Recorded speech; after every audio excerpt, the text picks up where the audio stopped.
അസ്സലാമു അലൈക്കും. നമ്മുടെ കൂട്ടത്തിൽ എല്ലാ ആളുകൾക്കും പെട്ടെന്ന് വളരെ ലളിതമായ രൂപത്തിൽ പഠിക്കാൻ വേണ്ടി മദ്രസകളിലെ കുട്ടികൾക്കൊക്കെ പ്രാക്ടിക്കൽ പരീക്ഷകളിലൊക്കെ ഏറെ ഉപകാരപ്പെടാൻ വേണ്ടി മറ്റെല്ലാവർക്കും പഠിക്കാൻ വേണ്ടി മയ്യത്ത് നിസ്കാരത്തിൻ്റെ പൂർണ്ണമായ രൂപം ദുആകളെല്ലാം സ്ക്രീനിലൂടെ കാണിച്ചുകൊണ്ട് വളരെ ലളിതമായി പെട്ടെന്ന് പറയാനാണ് ഇന്ന് ഞാൻ ആഗ്രഹിക്കുന്നത്. കൃത്യമായി ശ്രദ്ധിക്കുക. ഈ വീഡിയോ കണ്ടാൽ മയ്യത്ത് നിസ്കാരത്തിൻ്റെ പൂർണ്ണമായ രൂപം എല്ലാവരും പഠിക്കും. ആദ്യം ഞാൻ മയ്യത്ത് നിസ്കാരത്തിൻ്റെ പൂർണ്ണമായ രൂപം ഒരു പ്രാക്ടിക്കൽ മോഡലിൽ അവതരിപ്പിച്ചുകൊണ്ട് തന്നെ വിശദീകരിച്ച് തരാം. നമ്മൾ ആദ്യം സങ്കല്പിക്കുക, മയ്യത്ത് നിസ്കാരത്തിനേക്ക് പ്രധാനമായും 6 ഷർത്തുകളുണ്ട്. അത് ഞാൻ പെട്ടെന്ന് പറഞ്ഞു പോകാം. 1, മയ്യത്ത് നിസ്കരിക്കുന്ന വ്യക്തി ചെറിയ ശുദ്ധിയിൽ നിന്നും വലിയ ശുദ്ധിയിൽ നിന്നും ശുദ്ധിയായിരിക്കണം. അതായത് അവന് ഉളുവൊക്കെ ചെയ്ത് വന്നിട്ടാണ് നിസ്കരിക്കേണ്ടത്. രണ്ടാമത്തത്, ഈ മയ്യത്ത് നിസ്കരിക്കുന്ന ആൾ നജസിൽ നിന്ന് ശുദ്ധിയായിരിക്കണം എന്നുള്ളതാണ്. മൂന്നാമത്തത്, മയ്യത്ത് നിസ്കരിക്കുന്ന ഈ വ്യക്തി ഔറത്ത് മറക്കണം എന്നുള്ളത്. നാലാമത്തത്, കിബ്ലയിലേക്ക് മുന്നിടണം എന്നുള്ളത്. അഞ്ചാമത്തത്, മയ്യത്ത് നിസ്കാരത്തിൻ്റെ 5ാമത്തെ ഷർത്ത് എന്നുള്ളത് ആവശ്യം മനസ്സിലാക്കുക, മയ്യത്തിൻ്റെ ശുദ്ധി മുൻകടക്കണം എന്നുള്ളത്. അതായത് മയ്യത്ത് കുളിപ്പിച്ചതിന് ശേഷമാണ് മയ്യത്ത് നിസ്കാരം നിർവഹിക്കേണ്ടത്. മയ്യത്ത് കഫൻ ചെയ്തതും കഴിഞ്ഞിട്ടാണ് നിർവഹിക്കൽ നല്ലത്. മുമ്പ് നിർവഹിച്ചാലും കഫൻ ചെയ്തതിന് മുമ്പ് നിർവഹിച്ചാലും ശരിയാവുമെങ്കിലും കഫൻ ചെയ്തത് കൂടി കഴിഞ്ഞിട്ട് നിർവഹിക്കുകയാണ് നല്ലത്. ഇത് 5ാമത്തെ മയ്യത്ത് നിസ്കാരത്തിൻ്റെ ഷർത്താണ്. അതായത് മയ്യത്തിൻ്റെ ശുദ്ധി മുൻകടക്കണം എന്നുള്ള വിഷയം. ഇനി 6ാമത്തെ മയ്യത്ത് നിസ്കാരത്തിൻ്റെ ഷർത്താണ് മയ്യത്ത് യഥാർത്ഥത്തിൽ അതൊരു ഇമാമിനെ പോലെ പരിഗണിക്കുക. അതായത് ഏറ്റവും മുമ്പിലുണ്ടാകേണ്ടത് മയ്യത്താണ്. ആ മയ്യത്തിനേക്കാളും മുമ്പോട്ട് പോകാൻ പാടില്ല. ആ വിഷയം കൂടി പ്രത്യേകം മനസ്സിലാക്കുക. ഇത്രയാണ് മയ്യത്ത് നിസ്കാരത്തിൻ്റെ 6 ഷർത്തുകൾ. ആദ്യം ഷർത്തുകൾ ഞാൻ നിങ്ങൾക്ക് പറഞ്ഞു തന്നു. ഇനി അതിൻ്റെ രൂപം ഞാൻ നിങ്ങൾക്ക് പറഞ്ഞു തരികയാണ്. അപ്പോൾ നമ്മൾ ആദ്യം മയ്യത്ത് നിസ്കാരത്തിലേക്ക് പ്രവേശിക്കുമ്പോൾ നമ്മുടെ മുമ്പിലൊരു മയ്യത്തുണ്ട് എന്ന് സങ്കല്പിക്കുക. അങ്ങനെ മയ്യത്തുണ്ട് എന്ന് സങ്കല്പിച്ചാൽ നമ്മൾ മയ്യത്ത് നിസ്കാരത്തിലേക്ക് 7 ഫറളുകളുണ്ട്. 6 ഷർത്തുകളാണ് ഞാൻ പറഞ്ഞത്, 7 ഫറളുകളുണ്ട്. അതിൽ 7 ഫറളുകളിൽ 1ാമത്തെ ഫറള് എന്നുള്ളത് മയ്യത്ത് നിസ്കാരത്തിലേക്ക് നിയ്യത്ത് വെക്കണം എന്നുള്ളത് തന്നെയാണ്. അപ്പോൾ നിയ്യത്ത് നമ്മൾ ആദ്യം വെക്കണം. എങ്ങനെയാണ് നിയ്യത്ത് വെക്കേണ്ടത്? നമ്മുടെ മുമ്പിലൊരു മയ്യത്തുണ്ടെങ്കിൽ ഉസുല്ലി ഫർള അലാ ഹാസൽ മയ്യത്തി, ഈ മയ്യത്തിൻ്റെ മേൽ ഫർളാക്കപ്പെട്ട നിസ്കാരം ഞാൻ നിസ്കരിക്കുന്നു എന്നതാണ് നമ്മൾ നിയ്യത്ത് വെക്കേണ്ടത്. ഉസുല്ലി ഫർള അലാ ഹാസൽ മയ്യത്തി, ഈ മയ്യത്തിൻ്റെ മേൽ ഫർളാക്കപ്പെട്ട നിസ്കാരം ഞാൻ നിസ്കരിക്കുന്നു എന്നാണ് നമ്മൾ നിയ്യത്ത് വെക്കേണ്ടത്.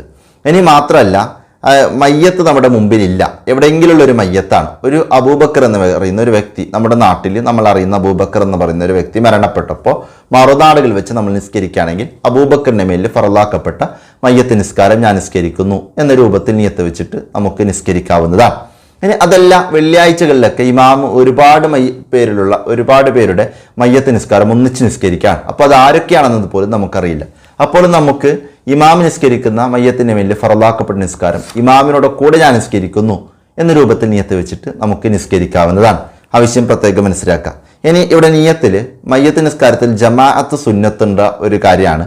അപ്പോൾ ഇവിടെ നമ്മൾ ശ്രദ്ധിക്കേണ്ടത്, ഇമാം നിൽക്കുന്ന ആളുകൾ നിയത്തിൽ ഇമാമാണെന്ന് പ്രത്യേകം കരുതുക. ഉസുല്ലി ഫർള അലാ ഹാസൽ മയ്യത്തി ഇമാമൻ, അതായത് ഈ മയ്യത്തിൻ്റെ മേലിൽ ഫറലാക്കപ്പെട്ട നിസ്കാരം ഇമാമായി ഞാൻ നിസ്കരിക്കുന്നു എന്ന് കരുതുക. മഅ്മൂമിങ്ങളാണെങ്കിൽ ഇമാമിനോട് കൂടെ ഞാൻ നിസ്കരിക്കുന്നു എന്ന് കരുതുക. അതായത് ഉസുല്ലി ഫർള അലാ ഹാസൽ മയ്യത്തി മഅൽ ഇമാമി, ഈ മയ്യത്തിൻ്റെ മേലിൽ ഫർളാക്കപ്പെട്ട നിസ്കാരം ഇമാമിനോട് കൂടെ ഞാൻ നിസ്കരിക്കുന്നു എന്ന് കരുതുക മഅ്മൂമിങ്ങളാണെങ്കിൽ. ആ വിഷയം പ്രത്യേകം ശ്രദ്ധിക്കുക. അപ്പോൾ മയ്യത്ത് നിസ്കാരത്തിൻ്റെ 1ാമത്തെ ഫർള് എന്നുള്ളത് നിയ്യത്താണ്. ആ നിയ്യത്താണ് ഞാനിപ്പോൾ നിങ്ങൾക്ക് പറഞ്ഞു തന്നത്. ഇങ്ങനെ നിയ്യത്ത് കഴിഞ്ഞാൽ നമ്മൾ പ്രത്യേകം ശ്രദ്ധിക്കുക, മയ്യത്ത് നിസ്കാരത്തിലേക്ക് 2ാമത്തെ ഫർള് എന്നുള്ളത് അത് കഴിവുള്ളവൻ നിൽക്കുക എന്നുള്ളതാണ്. അപ്പോൾ മയ്യത്ത് നിസ്കാരം നിന്ന് നിസ്കരിക്കാൻ പറ്റുന്ന ആളുകളൊക്കെ നിന്ന് തന്നെയാണ് നിസ്കരിക്കേണ്ടത്. നിന്ന് നിസ്കരിക്കാൻ പറ്റാത്ത ആളുകൾക്ക് ഇരുന്ന് നിസ്കരിക്കാം, അതിനും പറ്റാത്ത ആളുകൾക്ക് കിടന്നും നിസ്കരിക്കാം. പക്ഷെ നിന്നൊരാൾക്ക് നിസ്കരിക്കാൻ പറ്റുന്നുണ്ടെങ്കിൽ അവൻ നിന്ന് തന്നെ നിർബന്ധമായി നിസ്കരിച്ചിരിക്കണം. ആവശ്യം പ്രത്യേകം ശ്രദ്ധിക്കുക. നമുക്കറിയാം, മയ്യത്ത് നിസ്കാരത്തിൽ റുക്കൂ സുജൂദ് പോലത്തെ ഫർളുകളൊന്നുമില്ല. എന്നാൽ മയ്യത്ത് നിസ്കാരത്തിൻ്റെ 1ാമത്തെ ഫർള് നമ്മൾ പറഞ്ഞു നിയ്യത്ത്, 2ാമത്തെ ഫർള് പറഞ്ഞു കഴിവുള്ളവൻ നിന്ന് നിസ്കരിക്കണം എന്നുള്ളത്. 3ാമത്തെ ഫർളാണ് മയ്യത്ത് നിസ്കാരത്തിൻ്റെ 3ാമത്തെ ഫർളാണ് 4 തക്ബീർ ചൊല്ലണം എന്നുള്ളത്. അപ്പോൾ 4 തക്ബീർ ചൊല്ലണം എന്നുള്ളത് 3ാമത്തെ ഫർളാണ്. അതായത് അല്ലാഹു അക്ബർ, ഒരു തക്ബീർ ചൊല്ലി കൈകെട്ടുന്നു, അല്ലാഹു അക്ബർ, 2 തക്ബീർ ചൊല്ലി കൈകെട്ടുന്നു. ഇങ്ങനെ 4 പ്രാവശ്യം തക്ബീർ ചൊല്ലുക എന്നുള്ളത് മയ്യത്ത് നിസ്കാരത്തിൻ്റെ 3ാമത്തെ ഫർളാണ്. ഇനി മയ്യത്ത് നിസ്കാരത്തിൻ്റെ 4ാമത്തെ ഫർളാണ് 1ാമത്തെ തക്ബീറിന് ശേഷം സൂറത്തുൽ ഫാത്തിഹ ഓതുക എന്നുള്ളത്. അപ്പോൾ നമ്മൾ ആദ്യം നിയ്യത്ത് കരുതും, ഉസുല്ലി ഫർള അലാ ഹാസൽ മയ്യത്തി അല്ലാഹു അക്ബർ. ഈ നിയത്തോടെ കൂടെ നമ്മൾ തക്ബീർ ചൊല്ലി കൈകെട്ടും. ഈ തക്ബീറാണ് ഒന്നാമത്തെ തക്ബീർ. ഈ തക്ബീറിന് ശേഷം ഇങ്ങനെ തക്ബീർ ചൊല്ലി കൈകെട്ടിയാൽ നമ്മൾ നേരെ ചെയ്യേണ്ടത് സൂറത്തുൽ ഫാത്തിഹ ഓതുകയാണ് വേണ്ടത്. സൂറത്തുൽ ഫാത്തിഹ ഓതുകയാണ് ഒന്നാമത്തെ തക്ബീറിന് ശേഷം നമ്മൾ ചെയ്യേണ്ടത്. അപ്പോൾ ഒന്നാമത്തെ തക്ബീറിന് ശേഷം സൂറത്തുൽ ഫാത്തിഹ ഓതുക എന്നുള്ളത് മയ്യത്ത് നിസ്കാരത്തിന്റെ 4ാമത്തെ ഫർളാണ്. ഇനിങ്ങനെ സൂറത്തുൽ ഫാത്തിഹ ഓതി കഴിഞ്ഞാൽ അല്ലാഹു അക്ബർ തക്ബീർ 2ാമത്തെ തക്ബീർ ചൊല്ലി നമ്മൾ കൈകെട്ടുക. ഇങ്ങനെ 2ാമത്തെ പ്രാവശ്യം തക്ബീർ ചൊല്ലി നമ്മൾ കൈകെട്ടിയാൽ 2ാമത്തെ തക്ബീറിന് ശേഷം മുത്തുനബി സല്ലല്ലാഹു അലൈഹി വസല്ലം തങ്ങളുടെ മേൽ സലാത്ത് ചെല്ലുക. അതായത് 2ാമത്തെ തക്ബീറിന് ശേഷം മുത്തുനബി സല്ലല്ലാഹു അലൈഹി വസല്ലം തങ്ങളുടെ മേൽ സലാത്ത് ചെല്ലുക എന്നുള്ളതാണ് മയ്യത്ത് നിസ്കാരത്തിന്റെ 5ാമത്തെ ഫർള് എന്നുള്ളത്. ആ വിഷയം പ്രത്യേകം മനസ്സിലാക്കാം. അപ്പോൾ അല്ലാഹുമ്മ സ്വല്ലി അലാ സയ്യിദിനാ മുഹമ്മദിൻ വഅലാ ആലി സയ്യിദിനാ മുഹമ്മദ് എന്നർത്ഥത്തിൽ നമ്മൾ സലാത്ത് ചൊല്ലിയാൽ മതി. പക്ഷേ ഇവിടെ സലാത്തിന്റെ പൂർണ്ണമായ രൂപം എന്നുള്ളത് അത് ഇബ്രാഹിമിയ സലാത്താണ്. അപ്പോൾ ഇബ്രാഹിമിയ സലാത്ത് ഏതാണ്? നമ്മൾ സാധാരണ നിസ്കാരത്തിൽ അവസാന തത്തഹിയാത്തിന് ശേഷം ചൊല്ലുന്ന സലാത്ത്. ഞാൻ ഒന്നും കൂടി നിങ്ങൾക്ക് കേൾപ്പിച്ചു തരികയാണ്. അല്ലാഹുമ്മ സ്വല്ലി അലാ സയ്യിദിനാ മുഹമ്മദിൻ വഅലാ ആലി സയ്യിദിനാ മുഹമ്മദ് കമാ സല്ലൈത അലാ ഇബ്രാഹീമ വഅലാ ആലി ഇബ്രാഹിം വബാരിക് അലാ സയ്യിദിനാ മുഹമ്മദിൻ വഅലാ ആലി സയ്യിദിനാ മുഹമ്മദ് കമാ ബാറക്ത അലാ ഇബ്രാഹീമ വഅലാ ആലി ഇബ്രാഹിം ഫിൽ ആലമീന ഇന്നക ഹമീദും മജീദ്. ഇതാണ് ഇബ്രാഹിമിയ സലാത്ത്. ഈ സലാത്താണ് മയ്യത്ത് നിസ്കാരത്തിന്റെ 2ാമത്തെ തക്ബീറിന് ചൊല്ലുന്നതിന്റെ പൂർണ്ണമായ രൂപം. മുത്തുനബി തങ്ങളുടെ മേൽ സലാത്ത് ചൊല്ലിയാൽ മതി. പക്ഷെ അവിടുത്തെ പൂർണ്ണമായ രൂപം എന്നുള്ളത് ഈ ഇബ്രാഹിമിയ സലാത്ത് ചെല്ലുക എന്നുള്ളതാണ്. പറ്റുന്ന ആളുകൾ ഈ സലാത്ത് തന്നെ ചെല്ലാൻ വേണ്ടി പ്രത്യേകം ശ്രദ്ധിക്കുക. അങ്ങനെ 2ാമത്തെ തക്ബീറിന് ശേഷം മുത്തുനബി തങ്ങളുടെ മേൽ സലാത്തും കൂടി കഴിഞ്ഞാൽ അല്ലാഹു അക്ബർ 3ാമത്തെ തക്ബീർ ചൊല്ലി നമ്മൾ കൈകെട്ടും. ഇങ്ങനെ 3ാമത്തെ തക്ബീറിന് ശേഷം നമ്മൾ ചെയ്യുക എന്നുള്ളത് മയ്യത്തിന് വേണ്ടി ദുആ ചെയ്യുക എന്നുള്ളതാണ്. അപ്പോൾ മയ്യത്ത് നിസ്കാരത്തിന്റെ 6ാമത്തെ ഫർളാണ് 3ാമത്തെ തക്ബീറിന് ശേഷം മയ്യത്തിന് വേണ്ടി ദുആ ചെയ്യുക എന്നുള്ളത്. മയ്യത്ത് നിസ്കാരത്തിന്റെ 6ാമത്തെ ഫർളാണ് 3ാമത്തെ തക്ബീറിന് ശേഷം മയ്യത്തിന് വേണ്ടി നമ്മൾ ദുആ ചെയ്യുക എന്നുള്ളത്. ആ വിഷയം പ്രത്യേകം ശ്രദ്ധിക്കുക. അങ്ങനെ ദുആ ചെയ്യുമ്പോൾ ഏറ്റവും ഷോർട്ടായിട്ട് അല്ലാഹുമ്മ ഗ്ഫിർ ലഹു വർഹംഹു എന്ന രൂപത്തിൽ ദുആ ചെയ്താൽ മതി. ഏറ്റവും ഷോർട്ടായിട്ട് ഈ ദുആന്റെ പൂർണ്ണമായ രൂപം അറിയുന്നില്ല എങ്കിൽ, അതായത് ഈ മയ്യത്തിനക്ക് പുറത്തു കൊടുക്കുകയും റഹ്മത്ത് ചെയ്യുകയും ഒക്കെ ചെയ്യണം എന്ന് അള്ളാഹുവിനോട് നമ്മൾ ചോദിക്കുകയാണ്. എന്നാലും നമ്മൾ മനസ്സിലാക്കേണ്ടത് മയ്യത്ത് നിസ്കാരത്തിൽ 3ാമത്തെ തക്ബീറിന് ശേഷം നമ്മൾ ചെയ്യുന്ന ദുആന്റെ പൂർണ്ണമായ രൂപം, ആ രൂപമാണ് സ്ക്രീനിലൂടെ കാണിച്ചുകൊണ്ട് നമ്മൾ ഇപ്പോൾ പറയുന്നത്. ഈ ദുആ തന്നെ എല്ലാവരും പഠിക്കാൻ വേണ്ടി പ്രത്യേകം ശ്രദ്ധിക്കണം. നിർബന്ധമായും ഈ ദുആ എല്ലാവരും പഠിക്കാൻ വേണ്ടി പ്രത്യേകം ശ്രദ്ധിക്കണം. എല്ലാവരും സ്ക്രീൻ ശ്രദ്ധിക്കുക.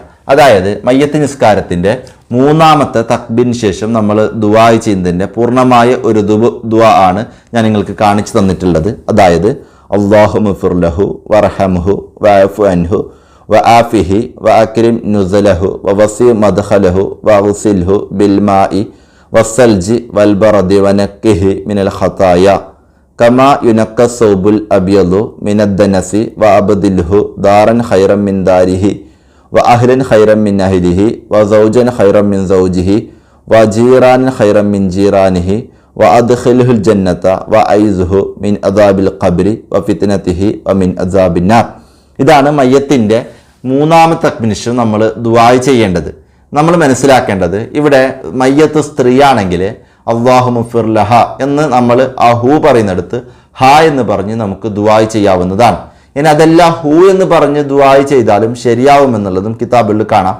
കാരണം ഹു എന്ന് പറയുമ്പോൾ അവിടെ മയ്യത്ത് എന്നുള്ളതിലേക്ക് ലമീർ മടങ്ങാം, അല്ലെങ്കിൽ ഷഹ്സ് എന്നുള്ള അർത്ഥത്തിലേക്ക് ലമീർ മടങ്ങാം, അതായത് ഒരു വ്യക്തി എന്ന അർത്ഥത്തിലേക്കൊക്കെ ലമീർ മടങ്ങി ഹു എന്ന് പറഞ്ഞാലും ശരിയാകും എന്നുണ്ട്, സ്ത്രീയാണെങ്കിൽ പോലും.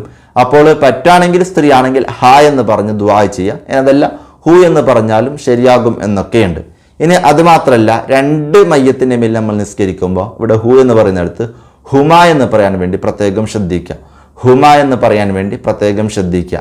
ഇനി 3 അതിലധികമോ മയ്യത്തുകൾ ഉണ്ടെങ്കിൽ അവിടെ ഹും എന്ന് പറയാൻ ശ്രദ്ധിക്കുക. ഹുമ എന്ന് വെച്ചാൽ അവർ 2 പേർക്ക്, ഹും എന്ന് വെച്ചാൽ അവർക്ക്. അപ്പോൾ 3 അതിലധികം ആളുകൾ ഉണ്ടെങ്കിൽ ഹും എന്ന് പറയാൻ വേണ്ടി പ്രത്യേകം ശ്രദ്ധിക്കുക. അതായത് 3 അതിലധികമോ മയ്യത്തിൻ്റെ മേൽ ഒന്നിച്ച് നിസ്കരിക്കുകയാണെങ്കിൽ ഹും എന്ന് പറയാൻ വേണ്ടി ഈ ദുആയിൽ പ്രത്യേകം ശ്രദ്ധിക്കുക. ആവശ്യം മനസ്സിലാക്കുക. അപ്പോൾ ഇതാണ് ഈ ദുആ ആണ് മയ്യത്തിൻ്റെ 3ാമത്തെ തക്ബീറിന് ശേഷം നമ്മൾ ചെയ്യേണ്ട ദുആ. ഇനി പറ്റുന്ന ആളുകൾ ഒരു ദുആവും കൂടി അധികരിപ്പിക്കുക. ആ ദുആ ഞാൻ നിങ്ങൾക്ക് സ്ക്രീനിലൂടെ കാണിച്ച് പറഞ്ഞു തരുന്നുണ്ട്. അതായത് അല്ലാഹുമ്മ ഗ്ഫിർ ലി ഹയ്യിന വ മയ്യിതിന വ ഷാഹിദിന വഗായിബിന വസഗീരിന വകബീരിന വദകരിന വഉൻസാന അല്ലാഹുമ്മ മൻ അഹ്യൈതഹു മിന്ന ഫഅഹ്യി അലൽ ഇസ്ലാമി വമൻ തവഫൈതഹു മിന്ന ഫതവഫഹു അലൽ ഈമാൻ. ഈ ദുആവും കൂടി അധികരിപ്പിക്കാൻ പറ്റുന്ന ആളുകൾ ഈ ദുആവും കൂടി അധികരിപ്പിക്കുക എന്നുള്ളതും കൂടി മഹത്വമുള്ള ഒരു കാര്യമാണ്. ഇനി മയ്യത്ത് ഒരു കുട്ടിയാണെങ്കിൽ, നമ്മൾ നേരത്തെ ദുആ പറഞ്ഞു, അപ്പോൾ മയ്യത്ത് കുട്ടിയാണെങ്കിൽ ഈ ഇപ്പോൾ പറയുന്ന, അതായത് ഇപ്പോൾ പറയുന്ന ഒരു ദുആ അത് മയ്യത്ത് കുട്ടിയാണെങ്കിൽ മാത്രമുള്ളതാണ്. മയ്യത്ത് കുട്ടിയാണെങ്കിൽ ഈ ദുആവും കൂടി നമ്മൾ ചൊല്ലാം. അതായത് സ്വാഭാവികമായിട്ടും ഒരു കുട്ടി മരണപ്പെടുമ്പോൾ വളരെ പ്രയാസപ്പെടാൻ മാതാപിതാക്കളാണ്. അപ്പോൾ അവരുടെയൊക്കെ ഒരു സമാധാനമൊക്കെ ആഗ്രഹിച്ചുകൊണ്ട് നമ്മൾ ചെയ്യുന്ന ഒരു ദുആ ആണ്. അതായത് അല്ലാഹുമ്മ ജൽഹു ഫറത്തൻ ലി അബവൈഹി വസലഫൻ വസുഖറൻ വൈലത്തൻ വഅതിബാറൻ വഷഫീഅൻ വതഖിൽ ബിഹി മവാദീനഹുമ വഅഫ്രിഖി സബ്ര അലാ ഖുലൂബിഹിമ വലാ തഫ്തിൻഹുമ ബഅദഹു വലാ തഹരിംഹുമ അജ്റഹു. ഈ ദുആ ചെയ്യേണ്ടത് മയ്യത്ത് കുട്ടിയാണെങ്കിൽ എന്നുള്ള കുട്ടിയാകുന്ന ഒരു ഘട്ടത്തിലാണ്.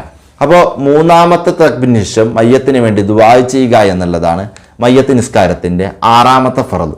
ഇനി ഇങ്ങനെ ദുആവും കൂടി കഴിഞ്ഞാൽ അല്ലാഹു അക്ബർ തക്ബീറത്തുൽ ഇഹ്റാം ചൊല്ലി നമ്മൾ കൈകെട്ടാം.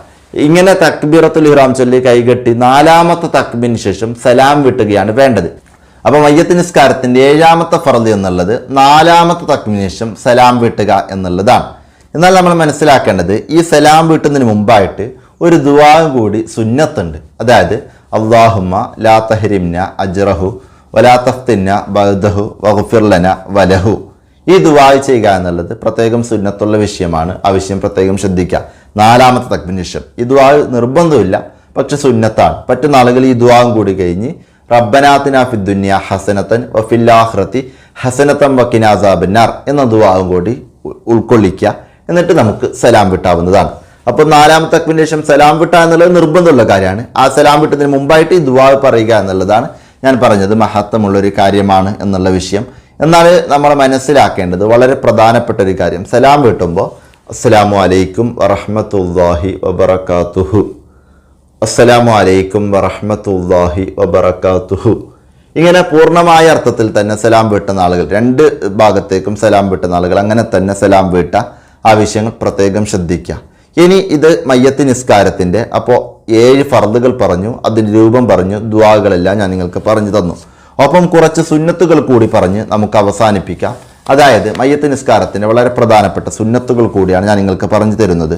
ഒന്നാമത്തത് കൃത്യമായി ശ്രദ്ധിക്കുക, നമ്മളിങ്ങനെ തക്ബീർ ചൊല്ലുമ്പോൾ ഇങ്ങനെ കൈ ഉയർത്തിക്കെട്ടാൻ വേണ്ടി പ്രത്യേകം ശ്രദ്ധിക്കുക. അങ്ങനെ കൈ ഉയർത്തിക്കെട്ടുക എന്നുള്ളത് സുന്നത്തുള്ള വിഷയമാണ്. കൈ കെട്ടുമ്പോൾ നമ്മുടെ നെഞ്ഞിൻ്റെയും പൊക്കിളിൻ്റെയും ഇടയിലുള്ള സ്ഥലത്താണ് നമ്മൾ കൈകെട്ടേണ്ടത്. അതേപോലെ തന്നെ മയ്യത്ത് നിസ്കാരത്തിൽ എപ്പോഴും സുജൂദിൻ്റെ സ്ഥാനത്തേക്ക് നമ്മൾ നോക്കുക. യഥാർത്ഥത്തിൽ മയ്യത്ത് നിസ്കാരത്തിൽ സുജൂദില്ല എങ്കിൽ പോലും സുജൂദിൻ്റെ സ്ഥാനത്തേക്ക് നോക്കുക എന്നുള്ളത് സുന്നത്തുള്ള വിഷയമാണ്. മാത്രമല്ല നമ്മൾ ഫാത്തിഹ ഓതുമ്പോൾ അതിൻ്റെ തുടക്കത്തിൽ ഔദ് പറയുക, അവസാനം ആമീൻ പറയുക. പക്ഷേ ഇവിടെ മയ്യത്ത് നിസ്കാരത്തിൽ വജ്ജഹത്തും അതേപോലെ തന്നെ സൂറത്തുമൊന്നും ഓതേണ്ടതില്ല. വജ്ജഹത്തും സൂറത്തൊക്കെ ഉപേക്ഷിക്കലാണ് മയ്യത്ത് നിസ്കാരത്തിൽ സുന്നത്ത്, അത് ഓതേണ്ടതില്ല. ആവശ്യം കൂടി പ്രത്യേകം ശ്രദ്ധിക്കുക. അതേപോലെ തന്നെ മയ്യത്ത് നിസ്കാരത്തിൽ ഇങ്ങനെ തക്ബീർ ചൊല്ലുമ്പോൾ അല്ലാഹു അക്ബർ, ഇമാമ് മാത്രം ഉറക്കെ തക്ബീർ ചൊല്ല, ഇമാമ് ഉറക്കെ തക്ബീർ ചൊല്ല, ബാക്കിയുള്ള ആളുകളെല്ലാം പതുക്കെയാണ് ചൊല്ലേണ്ടത്. ഇനി ഇവിടെയുള്ള ഫാത്തിഹ സൂറത്തും ദുആവും ഒക്കെ ഇമാമാണെങ്കിലും ബാക്കിയുള്ള ആളുകളാണെങ്കിലൊക്കെ പതുക്കെ തന്നെയാണ് ചൊല്ലേണ്ടത്. ആ വിഷയം പ്രത്യേകം ശ്രദ്ധിക്കുക. അപ്പോൾ ഇതൊക്കെയാണ് മയ്യത്ത് നിസ്കാരവുമായി ബന്ധപ്പെട്ട് നമ്മൾ പ്രത്യേകം ശ്രദ്ധിക്കേണ്ടത്. ഒപ്പം മയ്യത്ത് നിസ്കാരത്തിന് നിൽക്കുന്ന ഘട്ടത്തിൽ മയ്യത്ത് പുരുഷനാണെങ്കിൽ തലഭാഗത്ത് നിൽക്കുക, മയ്യത്ത് സ്ത്രീ ആണെങ്കിൽ മധ്യഭാഗത്തായിട്ട് നിൽക്കുക. അതാണ് നമ്മുടെ ഷാഫി മദ്ഹബിൽ പണ്ഡിതന്മാർ നമ്മോട് പഠിപ്പിച്ചിട്ടുള്ള വിഷയം. ആ വിഷയം പ്രത്യേകം ശ്രദ്ധിക്കുക. അപ്പോൾ മയ്യത്ത് നിസ്കാരവുമായി ബന്ധപ്പെട്ട് നിങ്ങളുടെ സംശയങ്ങൾ മാറിയെന്ന് ഞാൻ വിചാരിക്കുന്നു. അതേപോലെ തന്നെ നമ്മുടെ കൂട്ടത്തിൽ നിന്ന് മരണപ്പെട്ട ഒരു വ്യക്തി ആ സമയത്ത് നമ്മൾ മറ്റു നാടുകളിലാണെങ്കിൽ മറ്റു നാടുകളിൽ വെച്ച് നമുക്ക് നിസ്കരിക്കാൻ പറ്റും. ഇപ്പോൾ ഒരാൾ മരണപ്പെട്ടാൽ, ഒരു അബൂബക്കർ എന്ന് പറയുന്ന വ്യക്തി മരണപ്പെട്ടാൽ അബൂബക്കറിന്റെ മേലിൽ ഫറലാക്കപ്പെട്ട മയ്യത്ത് നിസ്കാരം ഞാൻ നിസ്കരിക്കുന്നു എന്ന രൂപത്തിൽ നിയത്ത് വെച്ചിട്ട് നമുക്ക് മറ്റു നാടുകളിൽ വെച്ച് നിസ്കരിക്കാനും പറ്റും. ആവശ്യം കൂടി പ്രത്യേകം ശ്രദ്ധിക്കുക. അപ്പോൾ ഇൻഷാ അല്ലാഹ് ഏതായാലും കാര്യങ്ങളൊക്കെ നിങ്ങൾക്ക് മനസ്സിലാണെന്ന് ഞാൻ വിചാരിക്കുന്നു. ഇനി ഇത്രയും പറഞ്ഞ് ഞാൻ അവസാനിപ്പിക്കുന്നു. ഇനിയും ഒരുപാട് നല്ല കാര്യങ്ങൾ പറയുവാനും കേൾക്കാനും ജീവിതത്തിൽ പ്രാവർത്തികമാക്കാനും അല്ലാഹു നമുക്ക് തൗഫീഖ് നൽകി അനുഗ്രഹിക്കട്ടെ. ആമീൻ യാ റബ്ബൽ ആലമീൻ. എല്ലാവരോടും പ്രത്യേകം ദുആ വസിയത്തോടെ അസ്സലാമു അലൈക്കും.